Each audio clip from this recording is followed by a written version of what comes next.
Rapid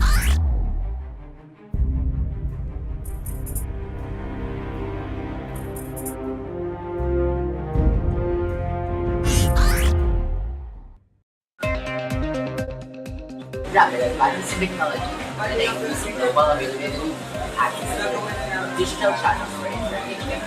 Millions of local and international mainstream films are available online. The number is growing, as film downloading became one of the fastest growing activities on the internet. In 1999, Napster, the first software program that allowed individuals to share and exchange files, was created by Sean Canny.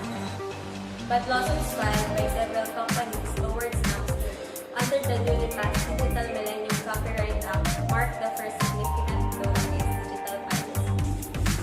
Despite this, those who were using Napster moved on to different file-sharing programs known today such as BitTorrent, Pirate Bay, and Kick-Ass, though lately, most of these sites were already taken down.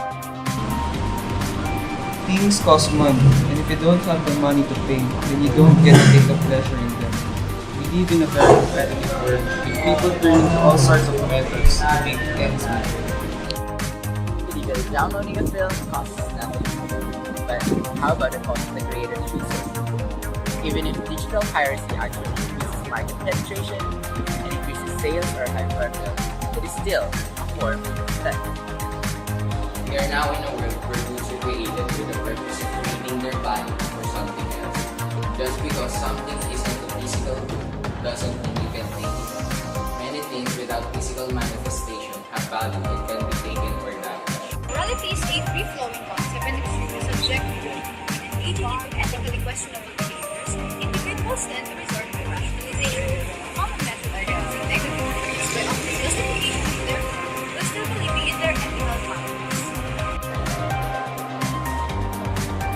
Since digital piracy is illegal, the decision to purchase or download pirated films is often caused by an individual's lack of moral conviction. Therefore, it's important to examine the effect of moral perception on these piracy behaviors, especially to the youth of our generation. There are mostly the breakers who always find a way to convince themselves that their behavior is acceptable regardless of laws and norms that conflict with such behaviors. We, as third individuals, should not justify entitlement to download something we cannot afford with our lack of moral compass. It doesn't matter how accessible it is or where it is. Digital piracy is no different to stealing from people who